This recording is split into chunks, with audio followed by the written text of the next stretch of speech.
Oke, berjumpa kembali bersama saya Wong Ganteng Sak Donya.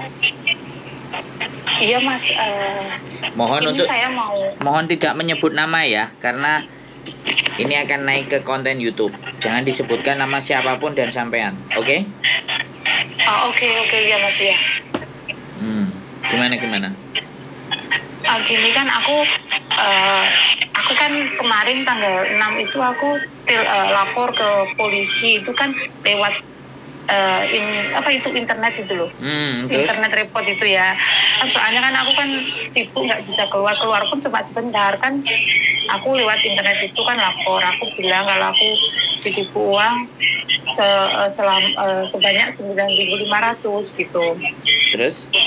Nah, terus aku ceritain gini terus jam 11 malam itu dapat respon kan dari polisi, terus nelpon ke aku kan polisinya, terus tanya aku tinggalnya di daerah mana gitu, terus aku ngomong di daerah sini gitu.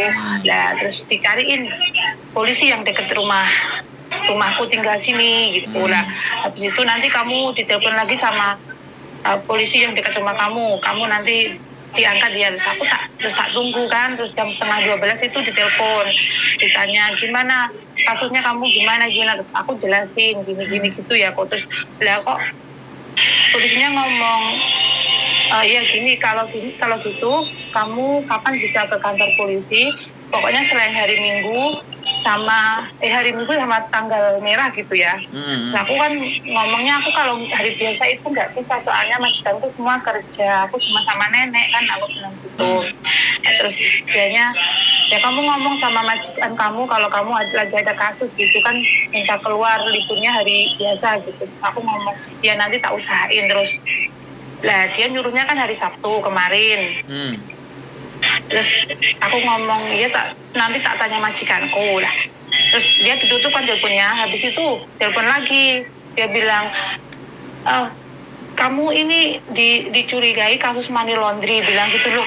Aku bilang, kok bisa sir? Aku kan bilang gitu ya. Terus iya, soalnya kan kamu juga bantu orang nerima pembayaran gitu maksudnya. Terus aku kan ya bingung kan, saya tidak tahu, soalnya saya cuma bantu, dia kan ngomongnya kan suruh bantu gitu kan, menerima uang maksudnya kayak gitu. Terus pas waktu itu ada kasus itu kan aku disuruh bantu nyelesain kasusnya, aku disuruh bayar gitu loh kok, maksudnya aku ngomong kayak gitu kan.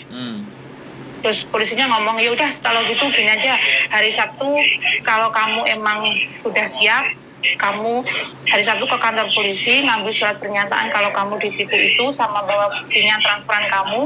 Terus tapi nanti kamu kita tahan dulu gitu, soalnya kan dicurigai money laundry itu. Terus aku ngomong, ya nanti saya beri keputusan lagi hari Jumat, kau bisa datang apa enggaknya. Terus, tapi kalau kamu belum siap, ya udah kamu nggak usah datang ke kantor, nunggu kita maksudnya diinvestigasi kayak gitu loh. Terus nanti dia bilangnya nunggu kita yang datang ke rumah nahan kamu, atau kamu datang ke kantor itu pilihan kamu, bilang gitu kan. Aku ya bilang, ya udah nanti tak tanya ke majikan aku dulu, aku bilang gitu. Terus ya udah, aku kan hari Jumatnya aku ngomong aku belum bisa datang ke kantor. Terus polisinya bilang oke, bilang gitu kan. Nah sekarang itu aku bingungnya di sini, aku harus ke kantor polisi dulu apa nunggu mereka nangkap aku gitu loh maksudnya. Udah. Nah, kalau sudah giliran saya yang ngomong, karena kemarin ada kasus yang kayak gini juga. Iya, terus? Oke, jadi gini, ada dua pilihan. Yang pertama memang sampean datang kemudian diinterogasi. Nah, proses interogasi itu bisa 1 malam. Makanya sampean izin dulu sama majikan. Kalau ataupun sampean izin ke kantor polisi, nanti kantor polisi suruh nelpon majikan sampean supaya nggak khawatir, kan nggak ada masalah, itu nggak ada problem. Cuman persiapan untuk interogasi, sampean bawa jaket, sampean bawa makanan, ya, bawa makanan, bawa jaket.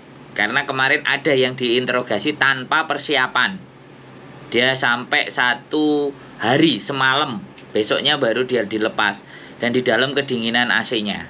Makanya sampean bawa jaket, bawa kaos kaki, intinya pokoknya AC di dalam kan istimewa gitu loh di ruang interogasi itu. Bisa sampai semalaman sampai diinterogasi, terus habis itu disuruh istirahat di situ, tidak dilepaskan. Itu prosedur. Itu satu kali. Jadi sampean nggak usah takut. Yang kedua, sampean bisa disamperin di rumah majikan, terus ditanyain di tempat majikan. Ya kan? Polisinya nanya berapa orang, berapa tim. Makanya terserah sampean. Sampean mau pilih yang mana, itu nggak ada masalah. Karena kemarin yang telepon sama saya juga, dia tiba-tiba rumahnya didatengin oleh tim polisi. Dan saya baca kertasnya, ya nggak tahu sampai nonton konten saya nggak yang di McDonald itu. Saya ada di konten saya ada di tempat McDonald. Belum lihat. Cek lihat semuanya pokoknya yang dituduh penipuan atau dituduh money laundry. Jadi aku di penjara 1 malam. Nah itu dia ngomong, dia cerita. Makanya nanti kalau sampai menghadiri atau datengin ke kantor polisi, benar-benar persiapkan, jangan sampai masuk angin dan semuanya. Bawa bekal lah intinya. Kalau ditanyain apa, ini bekal buat makan saya kalau nanti takutnya saya 1 malam di sini gitu. Jadi nggak apa-apa. Jadi kalau sampean sebagai pelapor yang ditipu, nanti bisa jadi karena sampean juga nggak melakukan, sampean nggak dianggap, maka sampean hanya jadi saksi. Oh gitu. Bisa dipahami. Jadi dari kasus-kasus Berarti tindakan saya benar kan kalau saya melaporkan saya ditipu uang segini-gini kan gitu, berarti saya benar kan aku lapor polisi kayak gitu kok. Maksudnya takutnya kan dia juga curiga kalau aku itu dijadiin ikut money laundry kayak gitu. Makanya kan, gini Mbak, saya ngomong dulu ya. Mohon maaf saya potong karena kalau nggak kayak gitu penjelasan sampean nggak akan dapat gitu loh. Jadi gini Mbak, saya tidak bisa menentukan sampean salah atau benar. Bisa dipahami nggak? Karena kejadian itu saya nggak ngerti. Apakah sampean memang ikut ngambil uang itu terus nyetorin ke tempat lain, atau sampean kalau yang kemarin kasusnya itu ATM-nya dijual ke temennya.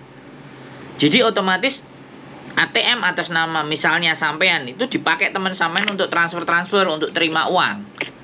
Nah, jadi dia menceritakan seperti itulah. Kalau sampean sendiri yang membantu mereka melakukan transaksi dan sampean dapat uang dikasih sama mereka, ya sampean dijadikan bagian dari komplotan mereka. Makanya yang tahu sampean sendiri, bukan saya. Bisa dipahami nggak?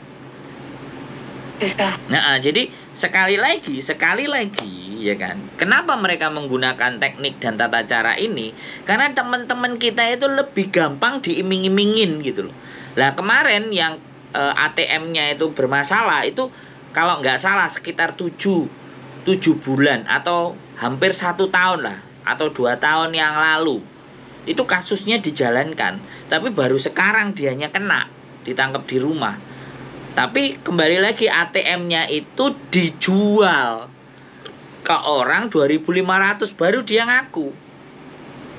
Gak mungkin polisi itu akan menangkap kalau sampean justru lapor sendiri, berarti kan sampean kooperatif.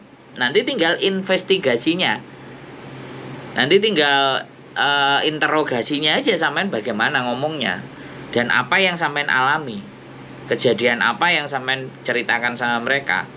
Kadang mereka juga ada pertanyaan-pertanyaan. Kalau memang sampean nggak menjelaskan, ya sampean jawab aja pertanyaannya itu gitu. Karena saya nggak tahu kan, saya kan nggak ngerti. Oh iya. Sampean yang terjadi dalam diri sampean apa? Terus apa yang terjadi dengan uang yang sampean lakukan itu semuanya. Jadi ketika pertanyaannya salah atau benar, itu bukan ke saya yang bisa jawab. Jawabannya ke kejadian, ke dalam diri dan hati sampean sendiri sebenarnya. Apa yang sampean lakukan dengan mereka. Kan itu tuh Mbak. Jadi saran saya, sekali lagi saran saya, sampean nggak perlu khawatir yang terlalu dalam. Kunci pokoknya adalah majikan sampean masih bisa terima sampean, maka sampean masih bisa bekerja. Nggak tahu entah sampai habis kontrak ataukah nanti ketika renew, selama majikannya masih sama, otomatis kan no problem. Tapi ketika beda majikan, kita yang nggak tahu. Atau ketika renew bagaimana, karena visa itu hak prerogatifnya imigrasi. Tapi selama sampean bisa bisa dipercaya sama majikan ini, maka majikan ini akan bisa mempertahankan. Yang kemarin kasusnya yang cerita sama saya, itu 12 tahun majikannya masih mau dia. Makanya dia bilang, jangan nangis, kamu jangan nangis, kamu ngapain nangis, masih ada saya masih butuh sama kamu, saya akan bantu kamu. Nah, kalau Hongkong itu hebatnya kayak gitu. Walaupun kita melakukan kriminal dan apapun ya, ibaratnya di luar kita ya nggak tahu ya kriminalnya itu disengaja atau tidak, atau bagian dari sindikat. Sampean tanya, kalau aku ngomong nanti sampean nggak paham. Sampean tanya apa lagi, kegalauan sampean. Halo? Ya, iya berarti saya lebih baik ngomong ke majikan. Yes. Aku bilang aku ada kasus itu ditipu sama temenku gitu ya. Cerita aja. Aku mau lapor ke polisi, disuruh kantor polisi gitu ya, mau investigasi kayak gitu. Terus aku ngomong gimana? Maksudnya minta seharian gitu atau gimana, atau ya pokoknya minta izin. Nah, nanti kalau seharian kan, Mbok ternyata dadai singsang, ternyata aku harus sampai 1 malam, nggak tahu sampai besok ini polisinya. Atau sampai ngomong, Pak Polisi bisa nggak menginformasikan ke majikan saya biar nggak khawatir, atau bolehkah saya telepon ke majikan dulu, kira-kira proses ini sampai kapan, sampai tanya seperti itu. Dan satu hal sekali lagi, saya kan nggak ngerti hubungan sampai dengan majikan. Sampai memohon, kalau seandainya ada sesuatu hal terhadap saya, selama kamu percaya sama saya dan kamu masih menggunakan tenaga saya, tolong saya dibantu. Karena apapun dan bagaimanapun kalau saya bikin sesuatu yang di luar sana, karena kamu penjamin saya, kamu yang bisa menceritakan atau membela saya bagaimana perlakuan dengan cara lah piye mbelane nang awakmu. Yo awakmu cek butuh aku itu cukup. Dirimu masih membutuhkan saya itu udah cukup. Jadi bukan harus begini dan begitu, enggak. Saya masih butuh dia untuk membantu keluarga saya. Nah, bantuannya cuman gitu aja. Dari apa yang saya jelaskan, sampean sudah punya penggambaran? Insya Allah sudah. Ya itu tadi, sebenarnya aku nunggu waktu mau ngomong ke majikan gitu, minta pas waktu libur itu aku mau datang ke kantor polisi kayak gitu kok. Ya kan. Terus habis itu aku maksudnya gimana ngomongnya ke majikan gitu. Ya itu tadi. Ya, berarti itu tadi. Iya, intinya baik-baik dan nggak ada masalah. Anggap aja ya agak sedikit kerikil-kerikil lah, gitu aja. Agak sedikit nggak tahu apa yang sampean lakukan gitulah. Saya nggak bisa ngomong saya intinya. Yang jelas sampean nggak perlu khawatir, karena sampean nggak langsung ditangkap dan digerebek. Berarti itu bukan kesalahan fatal. Soalnya kan mungkin gimana ya, kan aku udah lapor polisi itu. Kalau sampai sekarang aku belum lapor, itu pun kan mungkin polisi nggak tahu, tapi kan suatu saat pasti mereka akan tahu gitu kan. Tapi kan lebih parah kalau sampai mereka mengetahui dulu terus datang ke rumah malah gini kan, sebelum aku buat laporan tentang aku ditipu uang itu kan, maksudnya malah lebih ribet kayak gitu ya kan, bener nggak? Ya nggak apa-apa. Intinya bagi saya nggak perlu kanjong, sampean nggak perlu khawatir. Ya namanya kehidupan selalu lah. Ya, masalah khawatir itu pastilah. Takut juga pasti. Nggak, sekarang saya gini nih Mbak. Tidak ada perbuatan, sekali lagi ya, tidak ada perbuatan. Ya mungkin namanya ujian. Nggak gini. Tidak ada perbuatan yang ditimpakan ke kita, ya, ketika kita tidak melakukan apapun. Kalau kita melakukan apa yang kita lakukan, itu pasti akan mengandung banyak resiko. Dan resiko-resiko itu mungkin tidak kita terlalu pikirkan. Bisa dipahami nggak? Iya kan? Kadang kita nggak ngapa-ngapain aja kita kena masalah. Bisa dipahami nggak? Apalagi kita ngapa-ngapain. Lah kalau sampean sudah sampai seperti ini, bisa nggak saya berpikir sampean nggak ngapa-ngapain? Kan nggak mungkin, bener nggak? Iya. Nah, gitu aja. Jadi yang jadi masalah teman-teman itu adalah mereka melakukan sesuatu tidak menimbang resiko. Satu. Yang kedua, mereka melakukan sesuatu tidak berpikir bahwa dampak yang akan ditimbulkan apa? Itu dua. Jadi kan jadi kesusahan di dalam dunia ini itu hanya ada dua, Mbak. Yang pertama nafsu, yang kedua ketidaktahuan. Masalah di dunia itu hanya dua, itu sumbernya. Nafsu dan ketidaktahuan. Nafsu itu misalnya tamak, ingin kaya, ingin dipandang orang, ingin semuanya. Ini kan bagian dari nafsu. Yang kedua ketidaktahuan. Kita melakukan sesuatu, wah nggak tahu karena ini. Berarti dua hal kunci semuanya. Karena manusia kan dibekali nafsu. Karena nafsu itulah kalau tidak dikendalikan dengan baik, jadinya kan masalah. Kalau saya mencari masalah, Mbak. Atau menampung masalah lah. Oh iya, curhat-curhat dari nampak nih sampean telepon ini apa gak nyari masalah? Kurang kerjaan. Iya kan? Ya kan setidaknya membantu orang gitu maksudnya. Ya, itu ya, pikirannya orang yang baik kan? Iya. Kalau pikirannya orang yang nggak baik dengan saya, Sandro itu kurang kerjaan. Sukanya cari-cari masalahnya orang untuk dikontenin. Nah, ya kan? Iya, yang itu yang mikir negatif sama Bang Sandro pastinya kayak gitu. Maksudnya dia mau nyari ke kesempatan gitu, dapat konten, dapat uang. Kan itu yang pikiran negatif sama yes. Kan kayak gitu. Tapi kan kalau yang positif kan kita dirantau di negeri orang kan, kita nggak punya saudara, nggak punya, ya ada saudara pun tapi kan pasti mereka kan kalau kita pasti susah kan nggak mungkin bantu, gitu kan jarang gitu. Maksudnya. Nah kan sampean kan di sini bisa bantu gitu ya, paling tidak bisa ngeringanin kayak gitu. Iya. Terus gimana? nanti itu gimana kalau maksudnya nanti kalau pas waktu sidang kalau kayak gitu nanti nggak apa-apa, saya bilang nanti misalnya saya minta bantuan Bang Sandro bisa nggak? Iya, kayak saya kemarin nganterin ke kantor polisi dan saya melihat form yang dilihat dan di situ ternyata tulisannya adalah witness itu saksi, baru dia lega. Lah ini kan nanti kan kita nggak ngerti surat polisinya apa yang keluar, iya kan? Surat polisinya keluar dulu, baru saya bisa tahu sampai ini sebagai apa.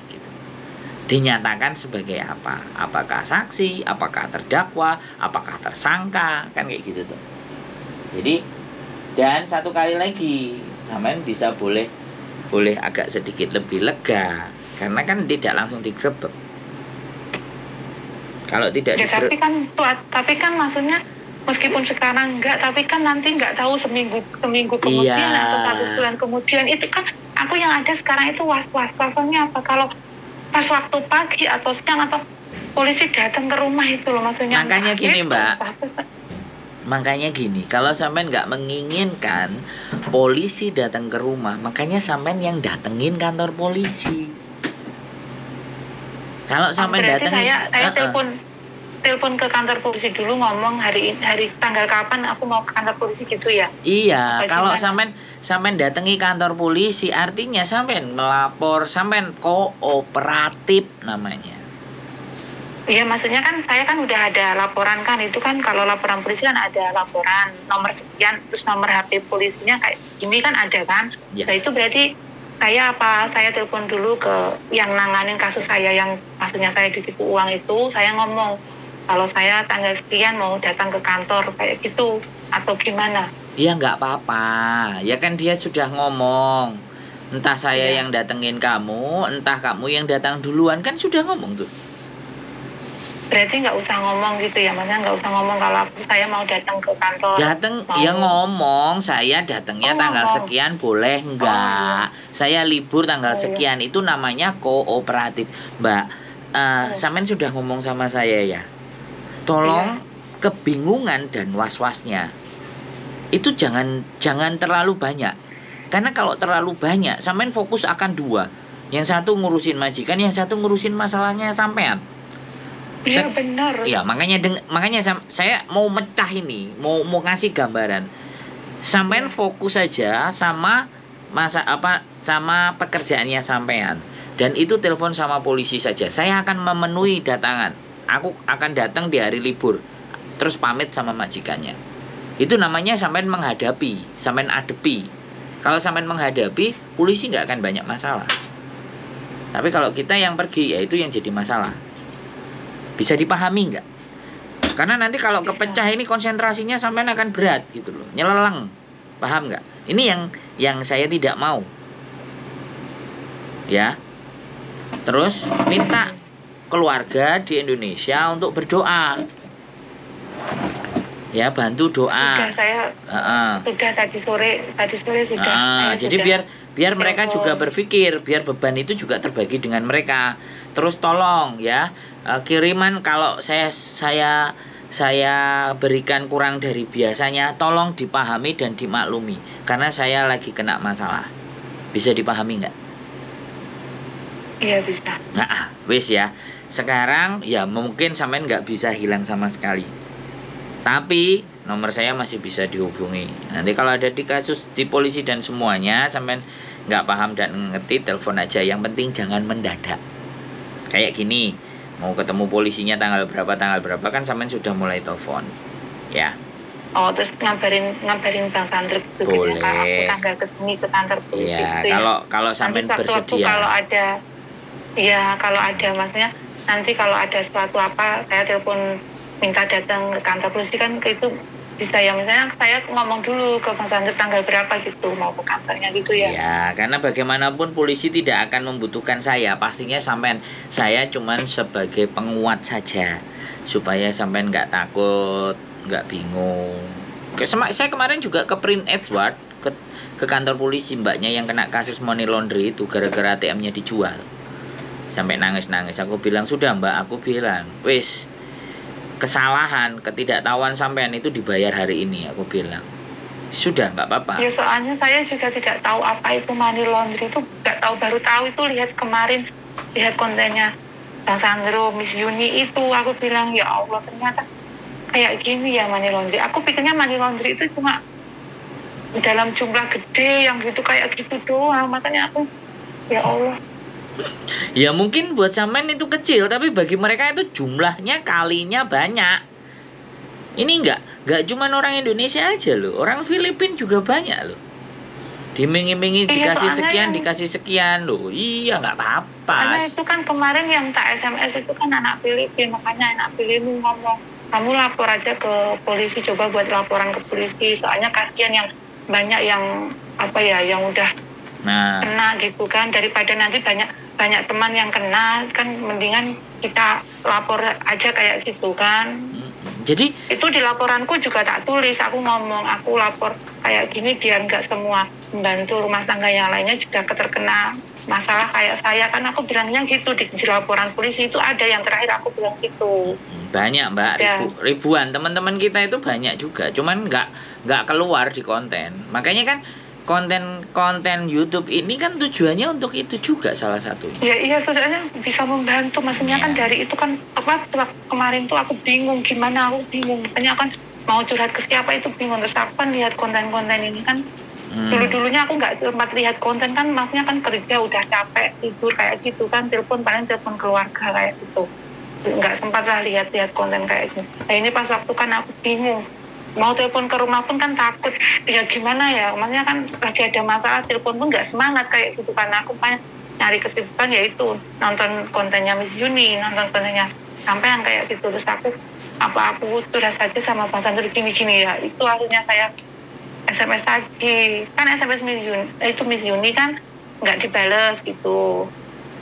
Terus mau telepon tapi kan nunggu dia bales dulu baru telepon, takutnya kan ganggu, maksudnya kan nggak enak kan, maksudnya mau telepon tiba-tiba telepon, ya kalau dianya nggak sibuk, kalau sibuk kan kita ganggu gitu loh, maksudnya SMS kan nggak direspon, makanya bisa aku coba SMS sampean gitu tadi. WA-nya itu ada 8.000 mbak yang nggak dibuka. Sudah. Ya makanya ya saya sudah memahami kan, soalnya pusing buka WA. Soalnya Miss Juni juga bilang kan kalau WhatsApp-nya nggak dibalas ya mohon dimaklumi kayak gitu. Ya udah aku maklumi, mungkin kan yang banyak masalah, kan yang punya masalah kan banyak, nggak cuma saya saja kan di sini, maksudnya itu. Terus ini ini saya mau tanya lagi. Ini kan maksudnya kan saya kan bulan 4 kemarin proses renew ya. Kan visa saya belum turun. Terus ini gimana? Maksudnya nanti gimana? Mempengaruhi apa enggak maksudnya? Enggak masalah, sudah. Ya, saya bilang sama sampean ya, ini dihadapi. Jangan jadikan ini kekhawatiran yang berlebihan. Sampai nanti lama-lama sakit gitu. Ya. Ya, Jadi aku nggak makan udah berapa hari nggak boleh makan, harus dipaksa makan ya. Sekali lagi saya bilang dipaksa makan ya. Saya nggak ingin dengar cerita nanti sakit gara-gara kena kasus. Saya juga dulu pernah waktu saya di kampus, waktu saya jadi mahasiswa ya kan, saya tabrakan orang korbannya yang tak tabrak kaki retak. 1 hari saya nggak makan, kepikiran, tahu-tahu besoknya badan saya panas sampai 40 derajat, sakit, ibu saya yang susah. Saya masuk dokter, di rumahnya dokter 3 hari. Saya nggak boleh makan sambal, makan bubur. Jadi jangan haknya fisik jangan sampean kurangi, tetap makan ya. Sampean jadi tulang punggung, sampean jadi di rumah. Jadi jangan mikirin sampean sendiri. Sudah cerita ke saya dan saya sudah menyampaikan kasus ini nggak cuma satu sampean. Kalau dikumpulin di Hongkong mungkin ada berapa ribu teman-teman PMI ataupun Filipin yang kena kasus hal-hal semacam ini. Jual ATM yang 2000, 2500, 1500. ATM-nya dijual, akhirnya kena motif money laundry. Jadi sekali lagi ini bukan persoalan yang besar. Akan menjadi persoalan yang besar kalau sampean sakit. Makanya sekali lagi ya, berdoa, bikin istighfar ya. Sama Gusti Allah ya. Sekali lagi tidak ada masalah atau itu yang melebihi dari kemampuan hambanya. Itu pasti. Dan dibalik kesusahan itu sebenarnya bersamaan dengan kesusahan itu ada solusi. Tapi kadang kita sudah panik duluan, sudah bingung duluan, fokusnya malah ke masalah, bukan fokus ke solusi. Bisa dipahami? Solusi dan masalah itu jalannya seiring.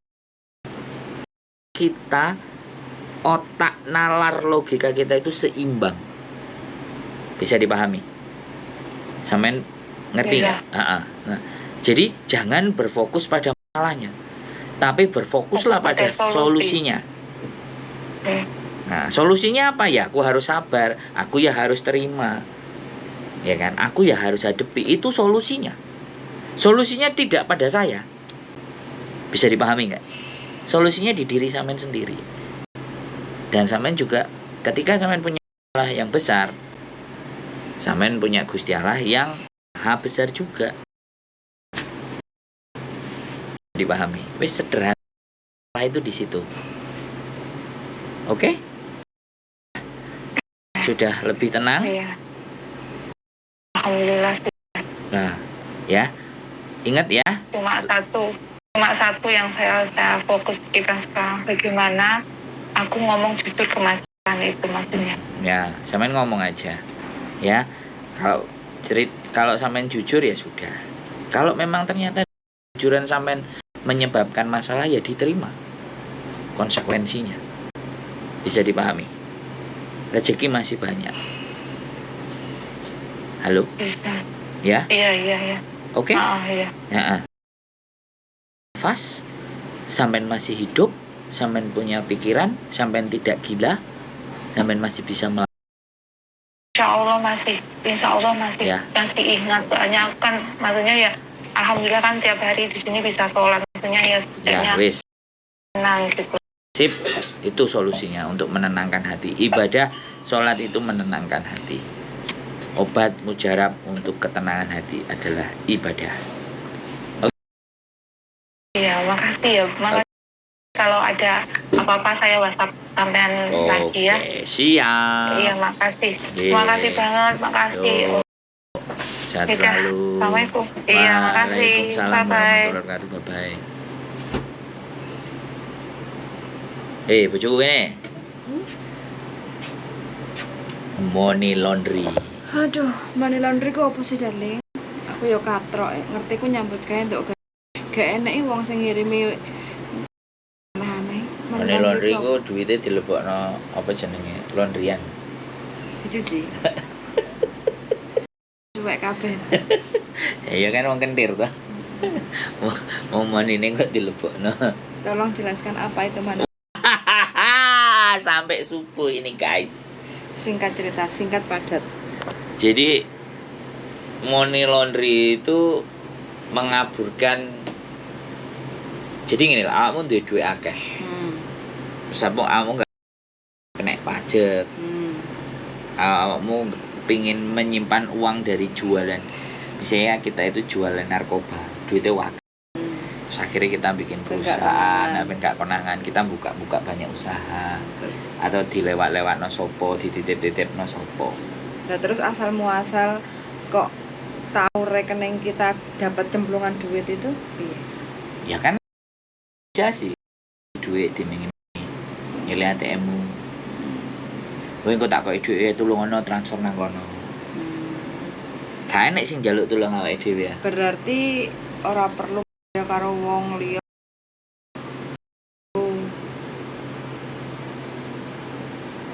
Nggak perlu tergiur karo iming-iming. Ya, bukan. Jadi ketika ada orang nyuruh ditelaah dulu. Apa? Iki gawe piye? Kalau memang kita mau ambil simple dan sederhananya, muisi aku gak iso. Sorry. Diarani sombong. Yo gak apa-apa daripada kita kena masalah.